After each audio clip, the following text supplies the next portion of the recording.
एक महान आदमी की पूरी जिंदगी चुनौतियों से भरी हुई है। आप खुदा बन रहे हो सर। बाहर है आज पैगाम में मोहब्बत लेके आई, ये पहला मंत्र है सफलता का।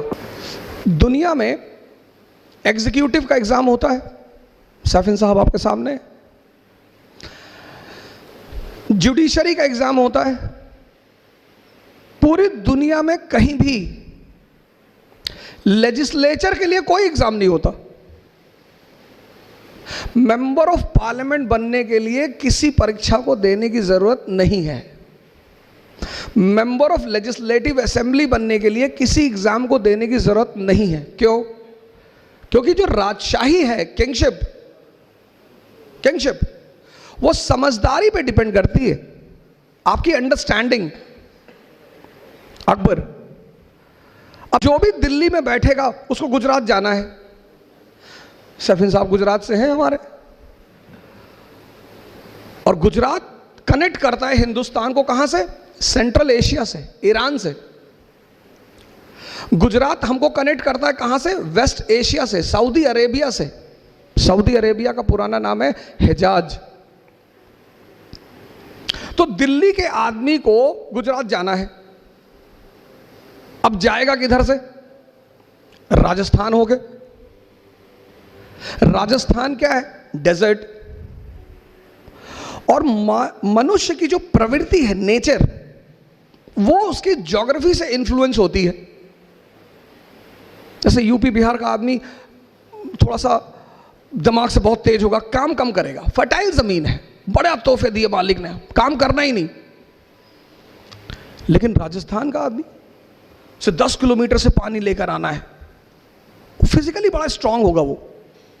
तो जब फिजिकली स्ट्रांग होगा तो कॉन्फिडेंस होगा। अब आपकी हाइट 6 फीट है और आपका वेट है 200 केजी,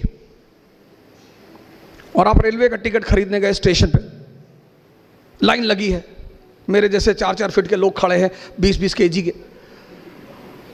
अब आप सबसे आगे जाके खड़े हो गए, क्योंकि आपकी हाइट तो 6.5 फीट और वेट 200 केजी। आप आगे जाके खड़े हो गए। अब हम लोग पीछे खड़े हो गए, सर झुका के बुदबुदा रहे हैं कि भाई साहब दुनिया में कोई कानून नहीं, बदतमीजी देखिए आगे जाके। अब हम कुछ बोल नहीं पा रहे हैं आपको, क्योंकि हमें पता है कि अगर एक ने बोला और मारा इसने और पीछे से कोई नहीं बोला तो हम तो गए। राजस्थान जो है ना, अफगानिस्तान,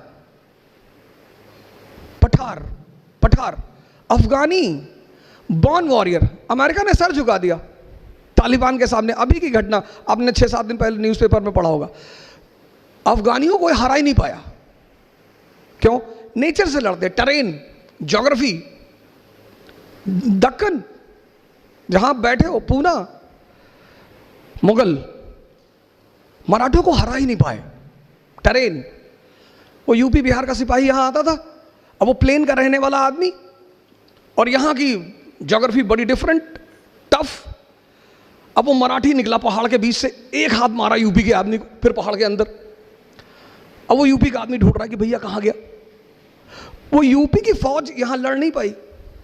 सवाल ताकत का नहीं था, सवाल ज्योग्राफी का है। अब अकबर को गुजरात जाना है, अब बीच में राजस्थान, और राजपूत तलवार लेके खड़े हैं कि पहले हमसे लड़ो। तो अकबर ने बीरबल से कहा कि यार क्या चाहिए इनको, ये क्यों परेशान करते हैं भाई? बोले सरकार इनको कुछ नहीं चाहिए, इनको 2 चीज चाहिए। एक इज्जत चाहिए, इज्जत, सम्मान। हाँ बोले दे दो, बोरे में भर के दे दो, बोरा ले आओ, खूब सम्मान भर के दे दो। भाई सम्मान किसी को देने में कौन सा पैसा खर्चा होता है? और दुनिया में लोग वो काम करते भी डरते जिसमें पैसा नहीं खर्चा होता। सम्मान क्या? दे दो सम्मान। बोला दूसरा क्या चाहिए? बोले दूसरा साहब ये लड़ना चाहते हैं। अरे बोले बहुत अच्छा यार, इनको अपॉइंट करो, गवर्नर बनाओ काबुल का। तो मान सिंह कहां के गवर्नर? काबुल के। अब एक खतरनाक अफगानी और दूसरा खतरनाक राजपूत, दोनों लड़ रहे हैं। अकबर दरबार में बैठा हुआ है, अनारकली डांस कर रही, बाहर है आज पैगाम में मोहब्बत लेके आई। इसको बोलते हैं समझ।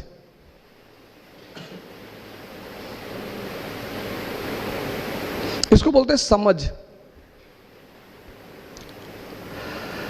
और जिसको भी मालिक ने समझदारी दी, ईमान दिया, उसको तो उसने पता नहीं कहां से कहां पहुंचा दिया। तो पंडित महेश दास अकबर के दरबार में आए, बाद में बीरबल बने। तो अकबर के दरबारियों को बहुत बुरा लगा, कह रहे हम लोग शाही खानदान के लोग, ये आम आदमी इसको कहां से उठा लाए, ये नहीं बैठेगा दरबार में। आज तो कंपटीशन है ना, आज तो डेमोक्रेसी है, कंपटीशन है, आप कहीं से भी हो, डेमोक्रेसी कहती है टैलेंट है आगे आओ। आपने कहा साहब हम महाराष्ट्र से, हम बिहार से, अरे उसने कहा ये सब मत बोलो, टैलेंट है, सैफिन हसन हो, हाँ आगे आओ, नहीं है पीछे हो जाओ। ये मत बताओ हम राजपूत हैं, हम पठान हैं, हम ये ना, टैलेंट है साबित करो और आगे आओ। तो जब महेश दास को अकबर ने कहा कि हम अपने दरबार में लेंगे,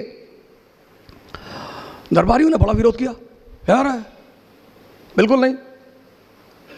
अकबर को पता था कि आदमी बड़ा काबिल है ये, तो अकबर ने कहा कोई रास्ता तो निकालो यार, कोई कंडीशन तो रखो। तो एक बड़े आलिम बैठे हुए थे, मुल्ला दो प्याजा, हम बड़े पढ़े लिखे आलिम टाइप के आदमी, उन्होंने कहा शहंशाह एक ही शर्त है, हम अकबर को एक ही शर्त पे अंदर आने, इसको महेश को एक ही शर्त पे अंदर आने देंगे। अकबर ने कहा क्या? बोले अगर ये मेरे सवाल का जवाब दे दे हम इसे बुला ले अंदर।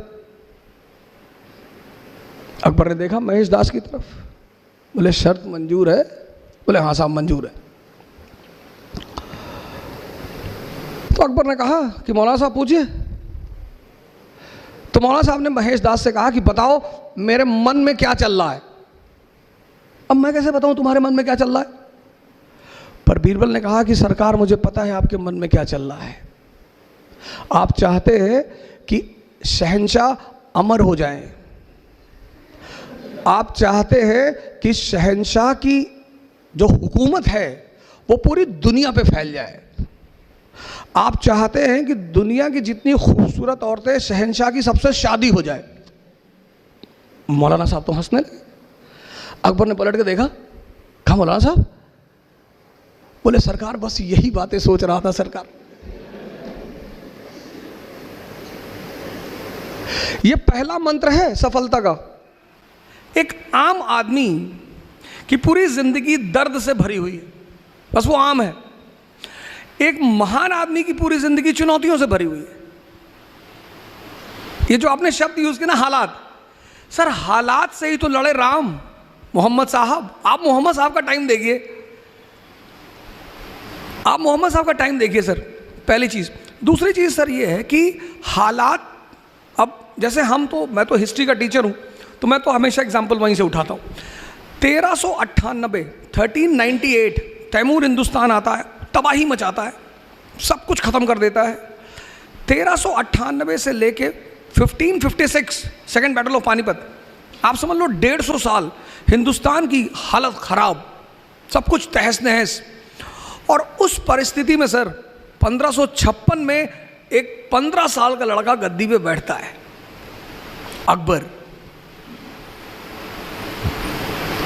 सर हालात देखो आप, हम नाहक में उसे ग्रेट नहीं कहते सर, हम ग्रेट सिर्फ इसलिए कहते हैं कि भाई तुमने इस हालात से तुम निपटे कैसे। एक आदमी कह रहा है मेरा पड़ोसी मुझे गाली दे रहा है, सबके देते हैं, दुनिया में कौन सा पड़ोसी जो किसी को गाली ना दे? और अगर ऐसा है कोई तो आप बताइए, मैं तो मिलूंगा उस आदमी से। लोग कहते हैं मेरे रिश्तेदार मेरे पीछे पड़े, रिश्तेदारों का काम ही है, और क्या करें वो कि मेरे खाला ने हमको डिमोरलाइज कर दिया कि इतना बड़ा सपना देख रहे हो आईएएस बनने का, अरे कुछ पहले कर लो, अपने माँ बाप की स्थिति देखो। सर काम ही है सर। फ्रेंड आपका आ गया, उसने कहा अरे यार आईएएस बनने जा रहे हो, अच्छा ये सीधे हमला कभी नहीं करते, ये इनडायरेक्टली करते हैं। मेरे पास एक लड़की आई 4 दिन पहले, उसने कहा सर मेरे पापा बहुत परेशान है, हमसे करे वापस आ जाओ। मैंने कहा ठीक है, अपने पापा को बोलो मुझसे बात करें।